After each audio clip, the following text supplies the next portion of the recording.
Hi everybody, I'm Sean Haywood, and I'm the product manager for the theme store here at Shopify.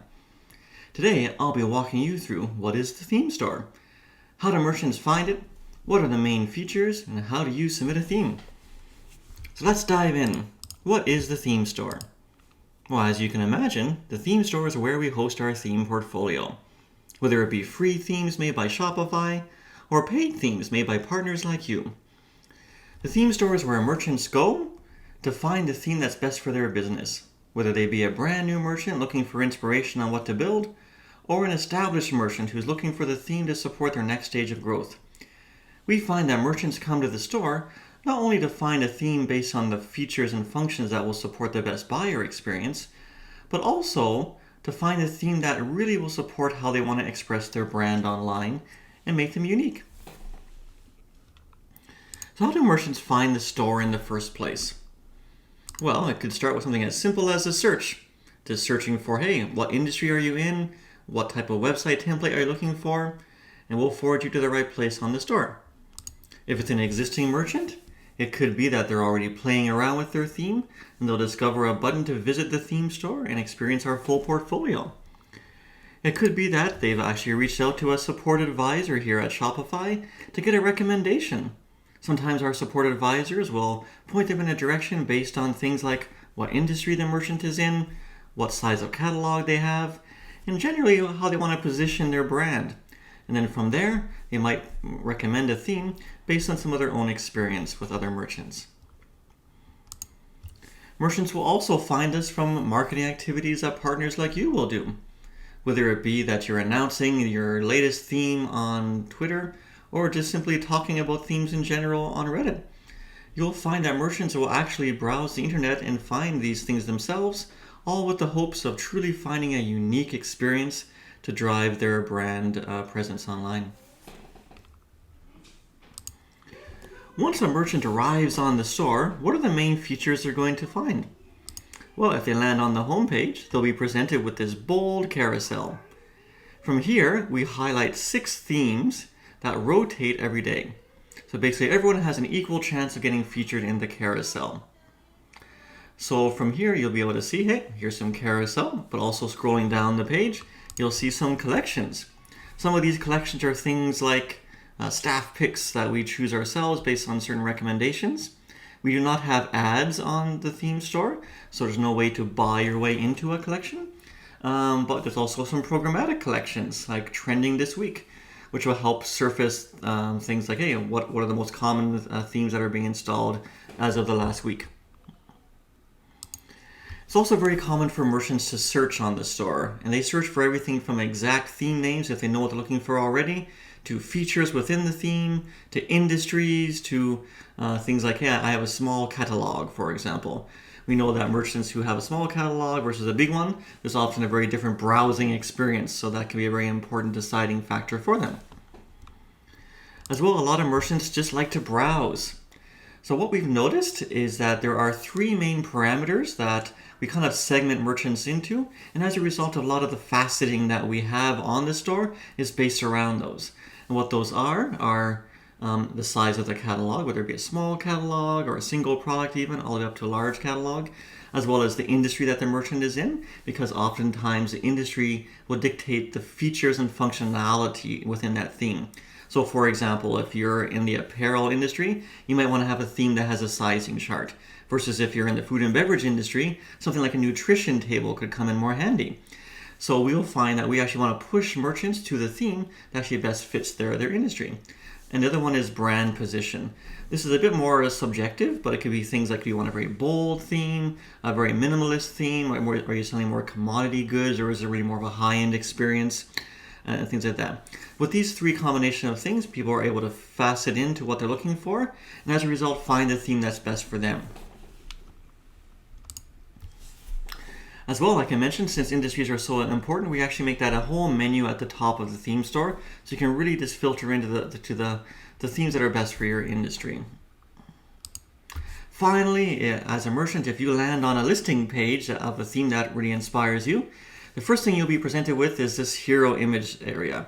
So basically, this is where we let you as a partner give a first glance of what your theme is all about. This will include the name of the theme, which is usually a very short word like this, as well as the price, which you can set is between $80 and $500, as well as a bit of a tagline that quickly describes your theme, and between 1 and 5 styles. The styles really lets you express the flexibility of your theme so that merchants can see how configurable it is. And then from there, merchants will be able to go off and try the theme, or maybe click out to view some of the support or other documentation.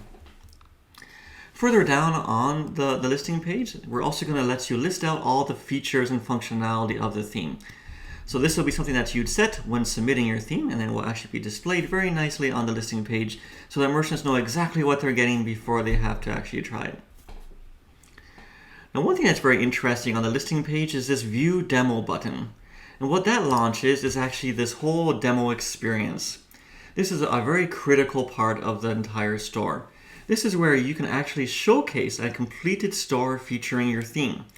Now, this does have to be a store that's not actually like a real store using the theme. It's one that you've made explicitly for demos. So merchants won't be able to check out on it, but they will be able to experience it from end to end, whether that be the searching experience, the browsing, the actual shopping, all the ancillary pages like facts and contact us and whatnot, as well as the listing page of the actual individual product, and of course the checkout experience up until the point where they can actually purchase.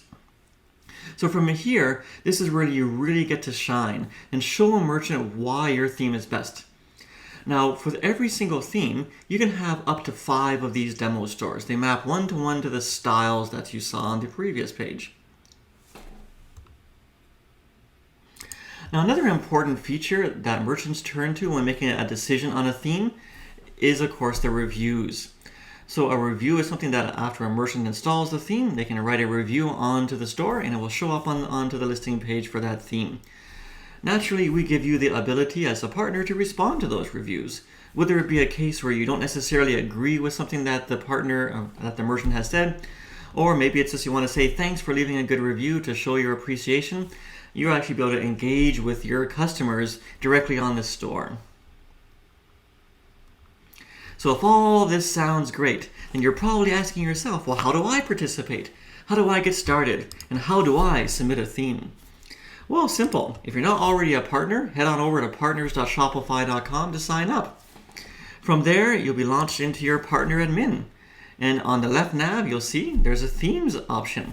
Click on into there, and you'll be presented with the submission form.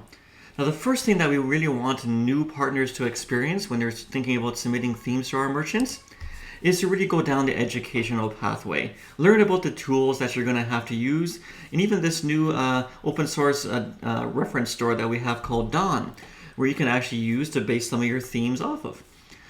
From here, once you learn about the tools, like the Shopify CLI and how to get started, and you think that you're actually experienced with actually building a theme, the next thing you're going to want to figure out is actually our requirements. Being part of the theme store is a bit of an elite group. It means that you've met a certain bar of quality. That means that partners can that merchants can trust that they're going to get a good theme that's being kept up to date, has all the latest Shopify capabilities, and is built in such a way that it supports modern browsers, is accessible, is performant, and whatnot. So by being part of the theme store, it means that also we are imparting that badge onto you. So that means that merchants can feel comfortable that the theme you're offering also meets all those criteria and is of the highest quality in the market. But of course, in order to get there, it means that your theme has to meet these requirements as well. So make sure to familiarize yourself with all the theme requirements before you get started. And then once you think you're ready, all you have to do is just click on that submit button, and then off you are into submitting your theme. So from here, how it works is that we're going to ask you for your zip file. Now, if you were building out your theme, you would have had a development environment already set up. All you have to do is go into that development environment, just click, download the zip file from there, and upload it into here. Just read through all the legalese that you see here, click agree, and before you know it, you'll be launched into the listing page experience. Now, the listing page form will extract certain information out of the zip, including things like the theme name, the presets, the demo stores, and whatnot. But there'll be a lot more information that you have to enter to actually complete your listing.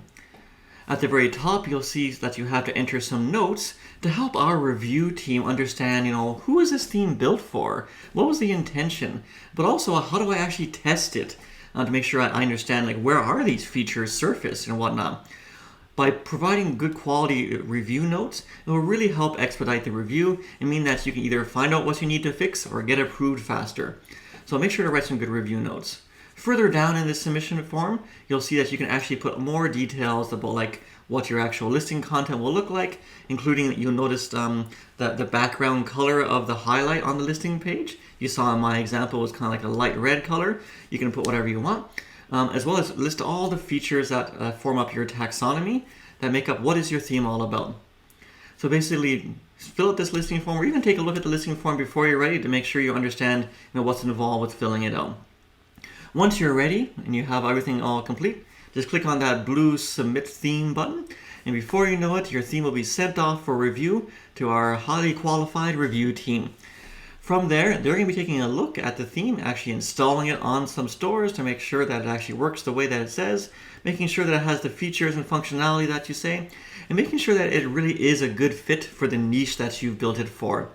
If they have any comments for you, they'll be sending you off a quick email to make sure that you're all aligned. But if it's good to go, then you'll see it's approved, and before you know it, it'll be on the store. So with all that being said, let's let the journey begin. And I think basically that's all we had to say for today. So let us know if you have any questions. Thanks, Sean, for showing us all about the Shopify Theme Store. In this part of the webinar, we're going to take a deep dive into the actual code of Shopify themes to learn more about our theme infrastructure and architecture and what developer tools are available that you can integrate into your workflow and help you get started building Shopify themes. First off, let's take a quick refresher of how Shopify themes are structured to identify what are the most critical components that you'll need to set up when you're developing your own themes, as well as take a look at some of the changes that have been introduced with Online Store 2.0. So here we are inside the Shopify code editor, where I have opened up our Dawn theme to take a look at the different files and directories which are inside our theme. So starting from the top directory, we have the layout directory, which contains one of the most important files within a theme, which is the theme.liquid file. So you can think of this file essentially as the master template, which is used to load every other page on a Shopify store. And you have some very important objects and variables in here, such as content for header, which loads some very important scripts such as Google Analytics on each page. And you also have our content for layout, which loads all of the dynamic content that's associated with a page on the online store. So this will load the product page, for example, or any other page. And we also see here that we have these section tags, and essentially these are including different sections, in this case header and footer, which will appear on every page, since this is the theme.liquid, in between the content for layout. Next, we have our templates directory, which contains templates that will load all of the individual page types of a online store. So for example, we have a template for product pages, product.json, and when we open this up, we can see that it is indicating different blocks and settings which are going to appear for the product page, and also saying which sections are going to appear and in which order will those sections appear. You'll also notice as well that this is a .json file. Previously, we were using .liquid files inside of our templates folder, where we could use HTML and Liquid to render all of the different pages. But with Online Store 2.0, we've migrated to using .json files, where we can indicate exactly which sections appear by default. So in the case of product.json, we can see that we have a main product section appearing and a product recommendation section appearing by default. And then when we go to our online store editor, we're able to look at the different sections that are appearing here. So we have our main, which is product, and we have product recommendations. And now we're also able to add a section too, which is one of the new features of Online Store 2.0. And this is unlocked by these .json files.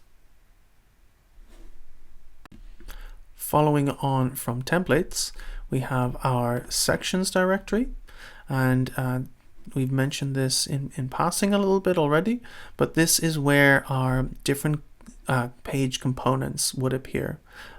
You can have a section for an individual page, as we saw with our main product section, which contains all of the components and elements that make up the product page. And you can also have individual components. So for example, newsletter component can be its own section. And the advantage of these sections is that they have their own individual settings that you can create that then can be customized by a merchant on the online store editor. And you can also see as well that these settings are defined using JSON and included within the section file as well. We also have a snippets directory. These again are components, smaller and less complex than our sections. These are usually for smaller components which are used in various places that don't require settings from the merchant to populate. So for example, a social sharing snippet here will be used in various places within the theme. We also have an assets folder where you can contain all of your style sheets in CSS format, where you also contain here any JavaScript files that your theme is using too. In our config folder, we have the different settings files. In our case, the settings.json file is empty as we haven't made any changes to this theme. But you can also create your own default settings in the settings_json.schema file. And finally, we have our locales directory, which contains all of the different translation files that might be associated with your theme.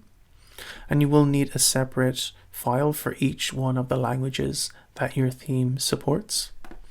So to take a look at what this looks like, you can see here it's arranged using JSON, and you can add in different translations for the different language settings that exist. It's important to note here that this won't affect any content or won't translate any content that a merchant uploads. So elements such as product descriptions will not be affected by this. This is more for the elements of your theme that buyers might be interacting with, such as the add to cart button, or if they are looking to interact with things like vendor, read more buttons on blog articles, for example. So now you can see all of the different directories which are contained within themes. Now let's take a look at how you can, as a developer, start interacting and making changes to these theme files. Next, we have our templates directory, which contains templates that will load all of the individual page types of an online store. So for example, we have a template for product pages, product.json, and when we open this up, we can see that it is indicating different blocks and settings which are going to appear for the product page, and also saying which sections are going to appear and in which order will those sections appear. You'll also notice as well that this is a .json file. Previously, we were using .liquid files inside of our templates folder, where we could use HTML and liquid to render all of the different pages. But with Online Store 2.0, we've migrated to using .json files, where we can indicate exactly which sections appear by default. So in the case of product.json, we can see that we have a main product section appearing and a product recommendation section appearing by default. And then when we go to our online store editor, we're able to look at the different sections that are appearing here. So we have our main, which is product, and we have product recommendations. And now we're also able to add a section too, which is one of the new features of Online Store 2.0. And this is unlocked by these .json files. And if you're looking to learn more about how Liquid itself works as a templating language to render all of the different files that we looked at, I'd really recommend checking out the Shopify Partner Academy theme development courses to get a really good grasp and level up your skills at learning how Liquid works throughout all of the different aspects of a Shopify theme when you're building your own themes. Online Store 2.0 has introduced a new range of tools for developers who work with Shopify themes that help you to set up robust and reliable workflows. The Shopify CLI is now expanded to include theme-related commands to help you quickly scaffold, test, and share Shopify themes. The Shopify CLI allows you to connect a local theme to a live Shopify store, spin up your theme on a local server that live reloads when you make changes, and push or publish themes from your local environment to Shopify. You can also use the Shopify CLI to populate test data for your theme, including products, customers, and draft orders. The Shopify GitHub integration supports developer themes with version control and allows teams to collaborate safely when pushing changes to stores, as well as pulling code changes that a merchant or an app introduces. By connecting your GitHub user account or organization to the online store, changes are both pushed and pulled to a GitHub repo that is always in sync with the current state of selected themes. Theme Check allows developers to scan theme files and projects for Liquid errors and highlight best practices to follow. The errors that can be highlighted include Liquid syntax errors, missing templates, performance issues, and more. To help you to debug theme issues quickly, error messages also contain a link to the failed checks documentation. Theme Check is also bundled with the Shopify CLI tool, so you don't need to install it separately. Dawn is Shopify's first open source reference theme with Online Store 2.0 flexibility and a focus on speed. Dawn as a reference theme is an invaluable resource for developers looking to learn how to implement the new JSON templates and unlock sections on all pages, as well as how to leverage native CSS and HTML to create performant and lightweight themes. Now we'll be taking a look at the Shopify GitHub integration that allows you to sync a Shopify store with a theme on a GitHub repo. Once connected, changes are passed both from the Shopify store to the GitHub repo and from the GitHub repo to the Shopify store. So this means that developers have easier access to the up-to-date version of a client's theme, and it allows teams of developers to avoid code conflicts by implementing version control, as well as being able to review changes on GitHub before being pushed to a live store. To start off, let's do a demo of the Shopify CLI and specifically show how it can be used to download themes, to make preview or development themes on your local environment, make changes, preview those changes, and then push those changes to the live Shopify store.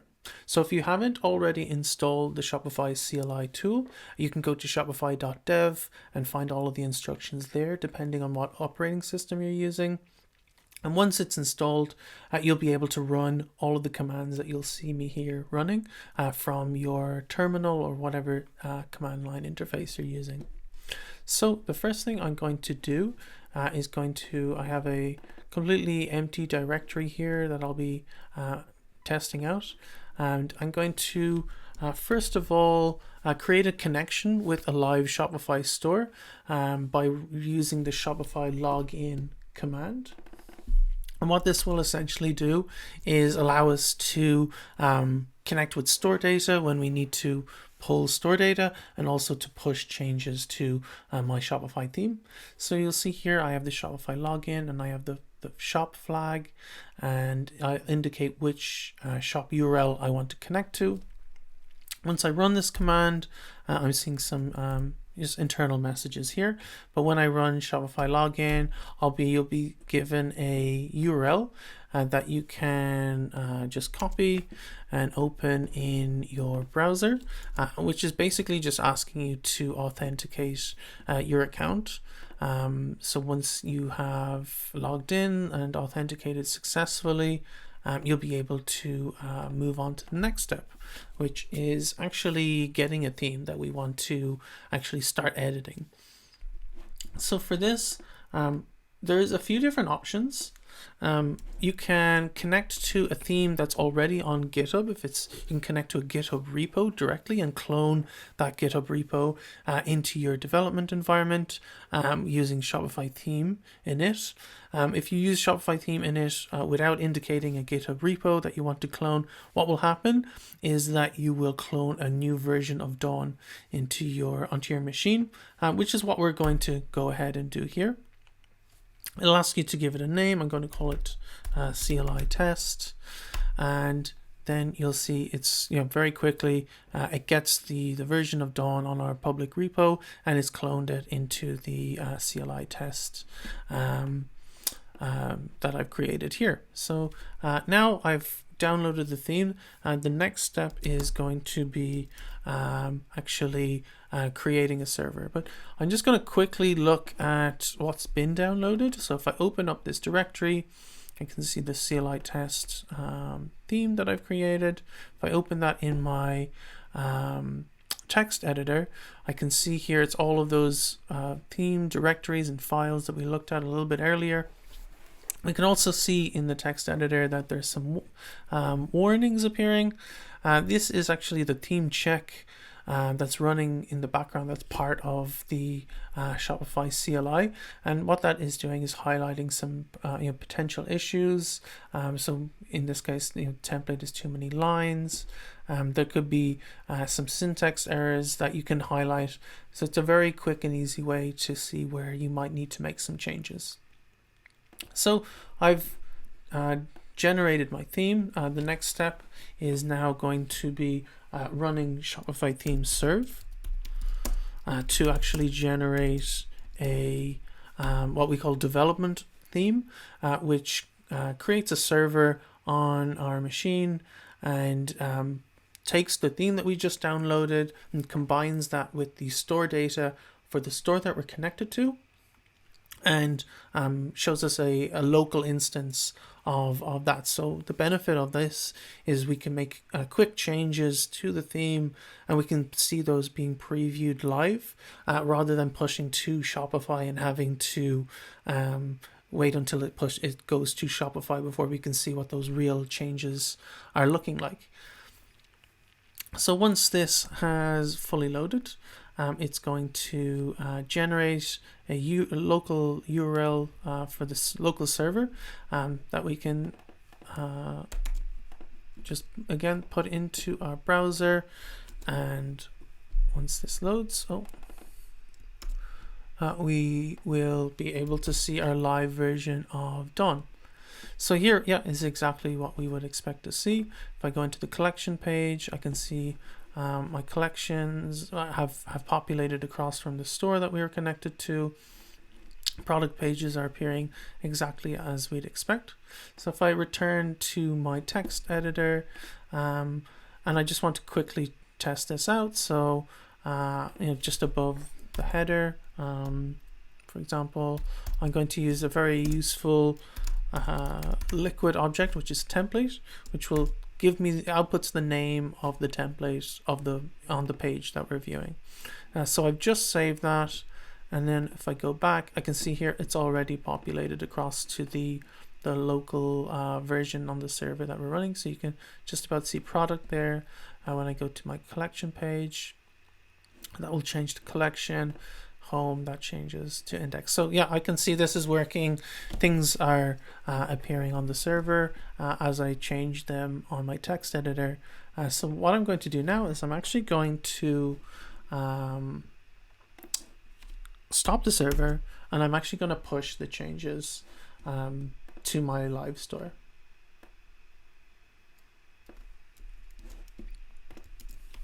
So to push the changes, I'll be running Shopify theme push. When I run that command, it will ask me where I want to push those changes to. I don't want to push it to the live version of the theme on my store. I don't want to create any potential disruption. So I'm actually going to go to an unpublished version. Once I indicate which theme I want to push to, it will just simply check for which files need to be updated, and we'll push that. And you can see that's what's happening right here. So now when I go back to my development store, my admin, and I reload,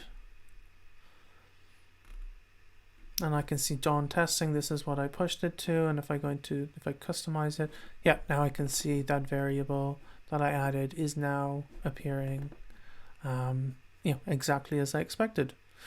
So yeah, this shows how the Shopify CLI can be set up to make these changes locally and then synchronize them back up to your live Shopify store. You can access the GitHub integration from the Shopify admin at the themes section in the theme library area, where we can click on add theme, select connect to GitHub, and then we are able to connect to specific accounts, choose a particular repo that you want. I have this repo set up already with a version of the simple theme, which I've just uploaded to my GitHub repo here. Now that when I click connect, essentially what it's doing is it is taking all of these directories and files and importing them to my Shopify store. So once that has imported, I can see that the information is populating here. It's letting me know the repo name, the branch name, and all of the information related to it. And to just demonstrate how this works, if a merchant makes a change to the theme from the theme editor, for example, if they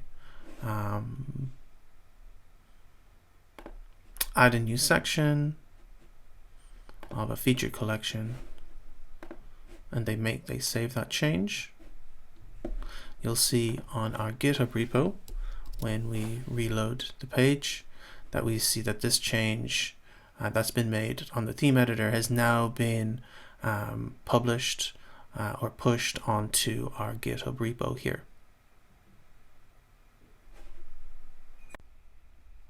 So this synchronization with the online store and GitHub is useful for a lot of reasons, especially around troubleshooting any errors, or if there's been bugs, we can very easily see what changes have been made by who and when and what files were affected with this very robust log on GitHub. So if you're working with teams of developers, or merchants are making changes to a theme as well, you can very, very quickly see what changes were introduced and when. In our case, we added a new section which updated the settings _data.json file, which updated this repo. So now I'm using the GitHub desktop app, but you can use regular Git commands. On my own local computer, I can now pull the correct or the live version of the main branch by just fetching the origin. I can see that one change has been made. That's the section that was added. Now when I pull this, my local theme version is up to date with GitHub and the connected store. So now I just want to make a minor change to this on my local computer just to test this out. So I will create a new branch with some very simple just demo change that I'm going to make. So now once I've created the branch, I can open the theme in my text editor. I'm just going to make a super simple change. I'm going to use our template variable again. I'm going to add it to the product.liquid in this case, just for simple demo purposes. Now once I've made that change and saved it and I return to the GitHub app, it registers the change that I've made. I can add in a message, add a description, and then I can commit this to the branch, and now I can publish this branch to GitHub, where I can then merge that change from the branch into the main connected branch. And now when I return to the GitHub repo, I can find the branch that I was working on, and I can open a new pull request, which is basically showing the change that I'm introducing, which is adding this template variable, and it allows teammates to review the changes that I've made. I can assign a reviewer, and also it means that I can check that the changes that I'm making are not conflicting with any changes that are also being made by other people that might be working on this. So this is very useful when you're working on a development team where there might be a lot of different changes happening to the same theme. So now I can create my pull request. It will check if there are any conflicts with the main branch. In my case, there are none. Now people can come in, they can look at the files that I've changed, they can review the changes, and anything that needs to be adjusted can be revised. But I'm happy with this, so I'm going to merge the pull request from my branch that I created into the main branch, which is the one that's connected to Shopify. So now I just confirm the merge and I can delete my branch. And now when we go back to our repo, we can see I've merged this pull request. And if we return to the Shopify store and we refresh, we should see, yeah, we've seen here that my change has been registered. And if we go into the online store editor,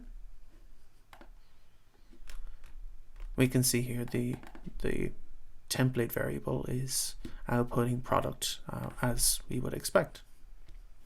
So this gives you a good overview of what can be possible using the GitHub integration. It creates a much more robust workflow, especially when working with a development team when you're building your own Shopify themes.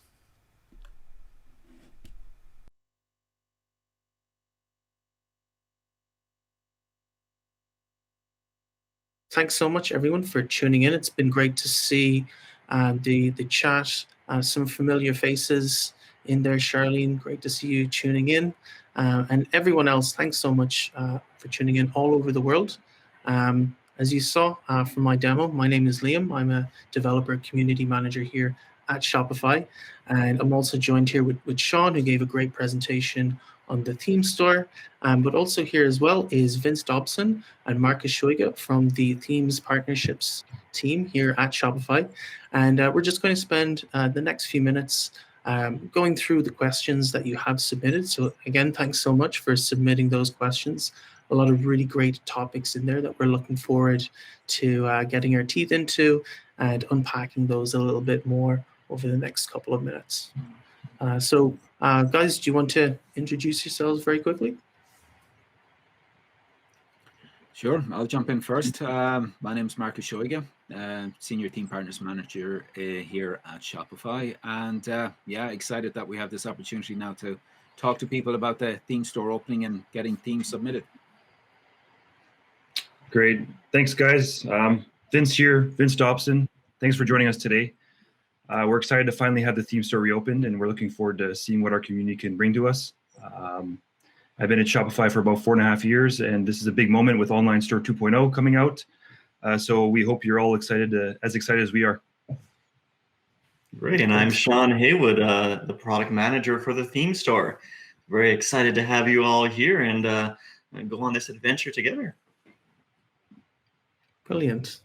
Well, great. So I think we'll just go straight into the questions that were submitted through Slido. Thanks everyone for submitting your questions. So the first one here is a question that's coming in here from Mutu, and it's around the new JSON templates and the different paradigms that will exist within themes. So his question is there any plan to deprecate liquid-based vintage themes in the future, or will both live together for a prolonged period of time? I can start with that if you like. The short answer is that both Liquid and JSON are going to coexist for the foreseeable future. Online Store 2.0 is a progressive enhancement, which means that this update doesn't break any previously created stores. The updates can be applied without interfering with existing features. And as a platform, we are committed to backward compatibility. So any stores that are using Liquid templates, there's no obligation for them to move to the new JSON formats. Indefinitely, we will still be supporting themes that use .liquid templating. There won't be any issues there, and we're not going to be forcing any merchants to update. It's completely up to their own choice if they want to start enabling JSON templates. And even what we'll probably see for a while is a lot of merchants having a hybrid model where some of their templates are .json and some are .liquid. And that's totally okay as well. There won't be any interference or any conflictions when people are using that model as well. Maybe a secondary point to that, though, is that while .liquid templates will be completely compatible and supported, themes in the theme store will all be migrated to using JSON templates by the end of the year, I believe. Is there anything else anyone wants to add to that? I think you summed it up pretty nicely there, Liam. I'm sure if there's any other further questions that they can pop it into the chat if they want any more expansion on that. For sure. And also, if there's any questions that we don't get to, or if you want to send us any follow-up questions, there's also the Theme Store Slack channel in the partner Slack that we just opened a couple of days ago. We're able to continue the conversation as well. But I'm going to just move on to the next question. This is from Vincent, and he's asking, is it possible to submit themes to the Shopify Theme Store that use a combination of JSON templates and Liquid templates? Maybe Marcus, if you want to take that one. Yeah, sure. Happy to jump on that one. Hi, Vincent. Yeah, listen, there's a list of JSON templates that your theme has to contain. And these you can find with all the other theme store requirements in the online developer documentation. I think those particular ones are under the templates sections and block requirements section. So just pop in there, you'll find the JSON templates that have to be in your theme file. But listen, the majority of pages will require JSON templates, but customer account pages, for example, can be Liquid templates. So even if you want to see an example of this, you can refer to Dawn because the customer pages in there use Liquid templates. So hopefully that answers that question. Great. Next question we have here is around maybe some of the more complex scenarios for developer workflows. It's a question from Brenda. Is there a recommended development workflow for Shopify or for Online Store 2.0 while using a JavaScript framework like React or Vue.js that needs a bundler or compiler like Webpack? From Brenda. So yeah, I can speak to that. There's a few different options there. We do have, and I'll drop this doc into the chat here. And it's a doc around different best practices for version control and also for organizing different branches. If you're using different deployment methods or using bundling tools, there's a few different strategies that you can work with around how to organize different branches. But we don't have one specific workflow that we do recommend. But in that doc, we show a few different strategies. But it is possible to use the Shopify GitHub integration if you're using a specific deployment branch acting as your main production code branch, and then deploying code that's compiling off the master into that branch. But that's described in a little bit more detail in that doc. But also, you can also look at maybe other community developed tooling. I know that the theme developer community is really collaborative in open sourcing some of their tooling. If you've been following some of the Kelly plus Kelly streams that Thomas Kelly and Kelly Vaughan have been doing, they've been sharing a lot of insights on how they have more complex developer workflows. So those are definitely worth checking out as well on our Shopify developers YouTube channel. So I'm going to jump into the next question. Sean, maybe you want to answer this. It's related to the theme store. So this is from an anonymous person. They're asking, can I change the price for a theme after publishing? For sure, yeah. So pricing does have some restrictions. Obviously, we want it to be a competitive marketplace, and we're definitely not looking for like a race to the bottom in terms of pricing or anything like that. So effectively, the price has to be set between $100 and $500, and it has to be in $10 increments. So we won't see prices like $121.95 or anything like that. And it is okay to experiment with changing prices while you're trying to find the product market fit.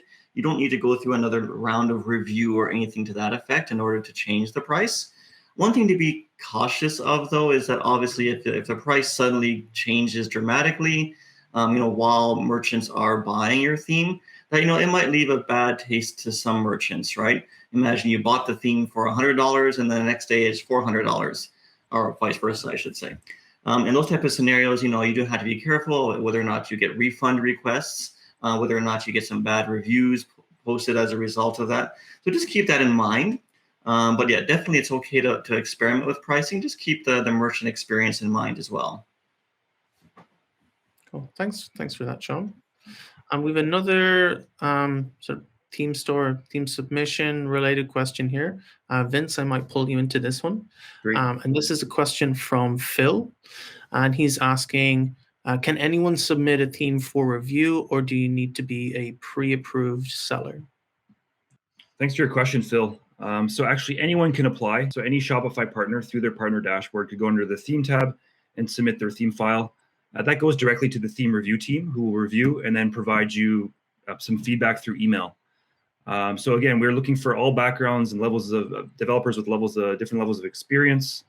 And in the past, we did have limitations that only design experts could submit, but it's no longer like that. It's wide open. But we do caution, take your time looking through our requirements, making sure that you're meeting all those requirements and QAing your themes to the fullest extent before submitting to our review team. It will make everyone's job easier, and will likely you'll receive an answer quicker, and you'll potentially get through the process in a smoother fashion. Brilliant. Yeah. No. Thanks, Vince. I think that definitely gives a lot of insight into how people can think about submissions and how open it is at the moment. Actually, our highest voted question is again from Phil again, and I'll open this up to whoever wants to answer. But Phil's asking, how many themes will you be accepting into the theme store? I can probably start with that. Like, effectively, we want to be the home to all high quality performant themes that will get our merchants started fast and make their business succeed. So we don't have any cap in place for like how many themes we want to have. If you pass the requirements and you've done it with quality, you can get into the theme store, as Vince was mentioning. It's really about the more quantitative side of passing those requirements rather than a quantity in terms of how many themes we'll have. Then on the theme store side, our job will be to really connect merchants with the right theme. And so it will be really important for you to, build with purpose, build towards a niche that's going to solve, for a particular vertical of merchant or whatnot. So that, really it's not just a generic kitchen sink theme that can solve anyone's needs with a little configuration. Really just try to think about, what is a good niche? And then how can I make it so that I can help merchants get started who are in that niche? And I can get started quickly without having to really play around with configuring the theme too much. So that will really be our goal in terms of like getting themes in there and really setting them up so that we can connect merchants with the themes that will get them started at the fastest. Yeah, that's really great advice. I'm actually going to throw as well another link into the chat. I think that expands on that a little bit more, which was a recent case study with team partners Safe as Milk and how they really niched into a specific area with their when they were doing merchant interviews and looking at how they could assist merchants who are selling both online and offline, and really focusing on that particular merchant category. So there's definitely a lot of inspiration to get from that. And so that's a blog post really worth checking out. Just dropped into the chat there. There's another question here from Michael, who's asking, when will the previously mentioned master pages and section templates be implemented? So if people on this stream are not familiar with the master pages, this relates back to a earlier iteration of Online Store 2.0. I think we were calling it the new Online Store design experience that we had in beta, I believe, around the end of 2019. Where we were looking at how to implement different ways of expanding the online store. After testing this, both internally and externally, we actually decided to go into a different direction, one that was more developer and merchant friendly. So we're actually not going to be releasing that master pages model, and the main feature set of Online Store 2.0 as it is now is what we'll be focusing on. I have another question here. A few have actually just come in. One is, I think it's a question that's sort of been asked in a few different ways in different areas during the stream. And that's, can we use Dawn as the base start of our own theme? Or maybe it's something that we can just discuss of the value of Dawn as a reference theme. What can developers expect to use Dawn for? I can probably start with a little bit. So as much as we want our merchants to be able to get started fast, we also want you, our partners, to be able to get started fast as well with building your great products. And Dawn is a great avenue to which to do that. It can be a backbone to your theme, that really gets you started fast with the right skeleton. That's also a good basis for a highly performant theme as well. That being said, so you can definitely base your theme off of Dawn and submit it for review, and it will go through the review process. Now, that being said, though, it is important to note that you do need to make a material enough difference to Dawn so that it really becomes your own. Like if you just change the color and call it fawn, that's not going to be enough to really get through our review process. But if you can really make it your own, apply it to a certain niche, go out and talk to merchants and understand, hey, turns out people in, the restaurant industry are really needing, specific sections to really get started quickly. You can build those into Dawn or your version of Dawn, and then, make it your own. And then you can actually submit that. So yeah, Dawn is definitely a great start, but it does need to be your own theme in the end when you submit it. If I could just add a little bit on top of that as well is, just in thinking beyond as well, getting listed on the theme store, there's also the maintenance aspect and updating as well that needs to be factored in. So, get familiar with the various feature sets and stuff that are pre-built into Dawn, because being listed on the theme store will also require that additional feature sets and so forward as they're being pushed out by Shopify, may be mandatory and need to be built into the theme. So understanding how those are integrated into the theme and how they work well with that particular theme will be pretty important as well along those lines too. I think what I've seen a lot happening too in the developer community is people really taking a deep dive into Dawn and almost taking different components apart, looking at the decisions why certain approaches were used, and then looking at how that can then be migrated across or used as an inspiration for theme development. Otherwise, I think the Partner Slack online store 2.0 channel, there's a lot of great conversations going on in there where developers are actually just essentially taking apart Dawn and just looking at all of the different things in isolation. And I think that's a really great way to approach Dawn. Do spend time taking things apart. Look at it for inspiration, and if there are certain aspects to it that you want to include in your theme, and you want to expand those, I think that's a really great place to start. Just the last point there. So Dawn's actually not available in the theme store yet, but it will be in the near future. But it is there for you guys to use and use as an example, especially for the feature sets. I think it's quite useful. Yeah, great point. Another question here is, can you suggest how best to ask brands and merchants for permission to use their content in themes?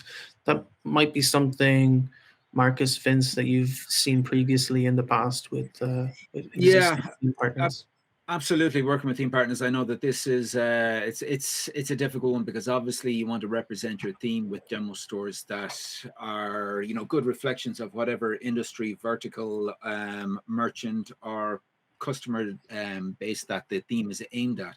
So obviously, compiling that full with a catalog of great images, great products, and so on and so forth can be a challenge. What we found is, obviously reaching out to existing merchant clients you may have is one way, or reaching out to other merchants that may have a great product range that reflects the industry or vertical you're targeting with the theme.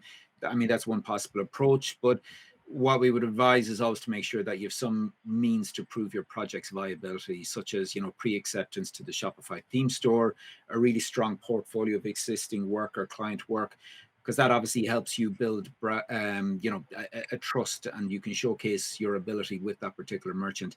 Another means, which is one that's possibly even more advisable because it gives you more control, is to actually create your own product range, as this means you have full design and presentational control. It also means that you can focus the demo store more specifically on the target audience and industry vertical that your theme is catered for, rather than being solely dependent on what is being supplied to you by the permissions granted by some other merchant. So hopefully that goes some way towards answering that. Yeah, no, I think that's really great. I think it's great to look around and see what is available to different to sort of showcase the different aspects of your theme. There is another really good question here. I think we can probably touch on it a little bit now, but we also do have another webinar next week. I'll just add in that registration page that will be covering this question in much more detail.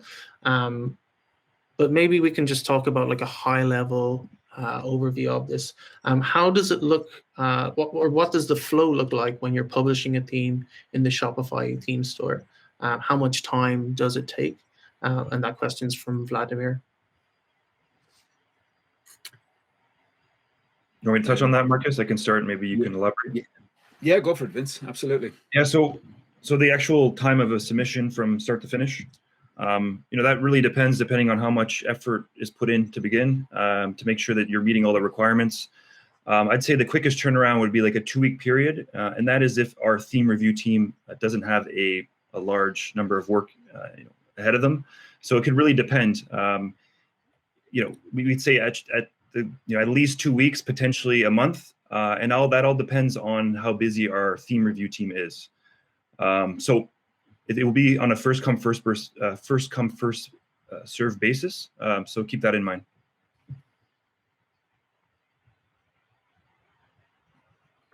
That's great. Yeah. Marcus, is there anything else you want to add to that? Just on top of that, I just saw another question pop in there as well. Is the Shopify Theme Store, are we looking for study cases like we did before? No, is the short answer to that. Basically, what we are looking to do is to ensure that the requirements are there, and it's quite detailed of a checklist to make sure that you're meeting all of these elements in terms of accessibility, performance, feature sets, and so on and so forth. But in terms of things like, the study cases, concept, and so on and so forth, we're leaving that open to the community to see what you come up with. So those type of subjective restrictions and blockers that might have been in place before have been removed in favor of a more open submission process. That's great to hear. There's a lot more flexibility available for submissions now. Another question we will again be covering in a little bit more detail next week is around updating themes. Sasha is wondering how do updates of themes work in the theme store? Marcus, I know you might want to look at that. I know as well there's also a blog post where we went into detail on that, so I'll post that in the chat as well. And like that, I will be going into a bit more detail on that in the next webinar. But essentially, once your theme is accepted, you'll have your theme listing within the partner dash. There's an option to edit the listing itself. Now, there'll be obviously 2 main types of updates that come through. One that are, partners motivated, and one that are required by Shopify. Within the partner ones, they generally tend to be maintenance, bug fixes, maybe feature requests or enhancements you might make to your theme. So that would obviously be off your own initiative. And then there's obviously the ones that you're required to by Shopify, that be it a new feature set or an update. So what we do recommend is that anything that's called not a breaking change, that's going to edit variables, or it's going to change the format of a theme, that you keep those separate from any just general fixes, maintenance, or bugs that are being sent through to resolve any issues. You just literally fire the new zip file through. It'll be reviewed by the review team.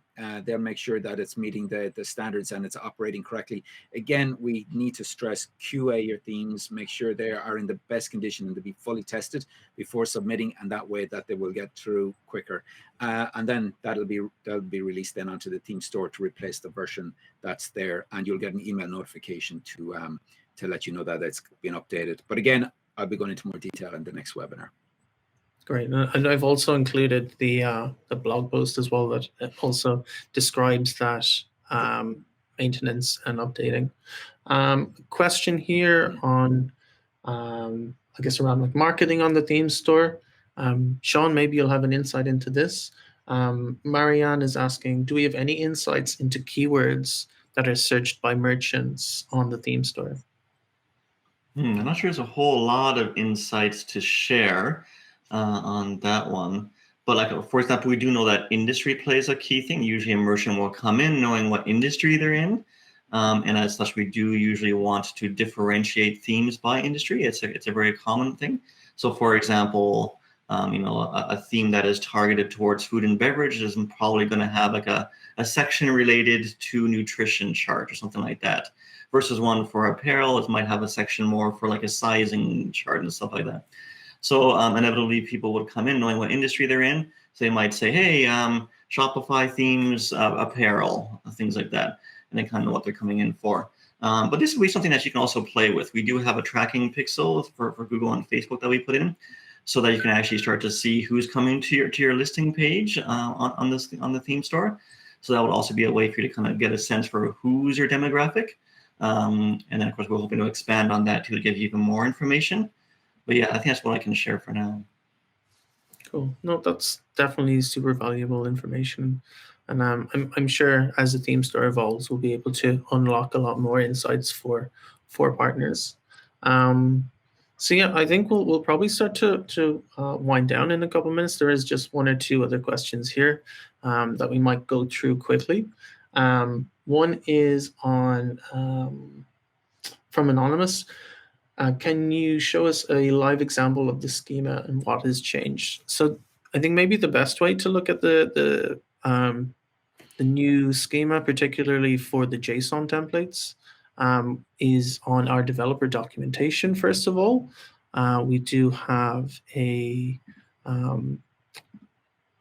great doc. I'm just going to post it in here to the chat. And we'll also be sending out an email as well after this webinar with a survey and also including some docs.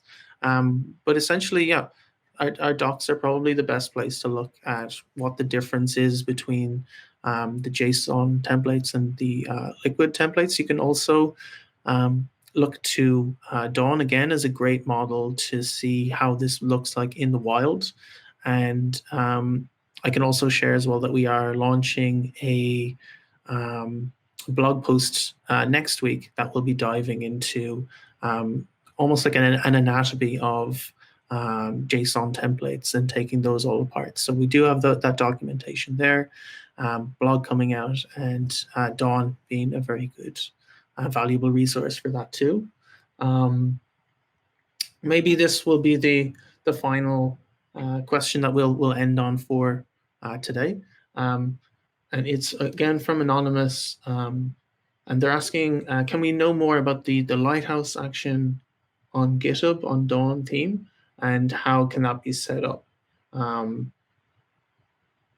totally sure. I obviously related to performance, but yeah, maybe Marcus, you can just speak around performance and that kind of the emphasis around that for themes moving forward on the theme store. Yeah, absolutely. I mean, obviously, performance is a huge impacting feature for merchants for the success of their stores. So this is something that we really started to focus on over the last sort of 12 to 18 months in particular, particularly with themes, apps, and everything within our ecosystem in general, I suppose. The best thing I can really do is just relate you again back to the documentation. There is a certain amount of information there around the performance scores and the expectations, and obviously as you're building out your theme, you can reference Dawn to see how certain items were integrated and performance enhanced through that. Yeah, I mean the review team themselves will be leaning on the likes of Google Lighthouse and the general sort of page speed systems that are out there to ensure that the performance factors are being met. So by scoring high in those areas, you can be pretty much guaranteeing that you're hitting the right flags. That's great. Thanks so much. There's definitely a lot of benefits to ensuring that your theme is performant, and will be providing a lot more insights on how you can do that. Again, Dawn being a really good reference to look at how to leverage web native functionality so that you can drop down on your reliance on JavaScript that might be causing a little bit more performance issues. So, and thankfully as well, it's an area that there's a lot more research going into. So I think developers are going to just be more and more empowered to make performance gains on their themes. So yeah, I think we're going to wind up. But if you want to continue the conversation, please join our partner Slack org. You can access it from your partner dashboard, and you can continue the question there. We'll be going through any of the questions that might not have been covered. We'll try to answer those in the Slack channel there. So definitely join, continue the conversation there. Also, I will post in our event for next week. So please do register and join us again. We will love to have you there. And additionally, the recording for today in the full will be uploaded to YouTube. So look out for that on our Shopify Devs YouTube channel. So yeah, thanks so much for joining. Thanks, everybody. everyone. Thanks, Thank folks. you. See you next time.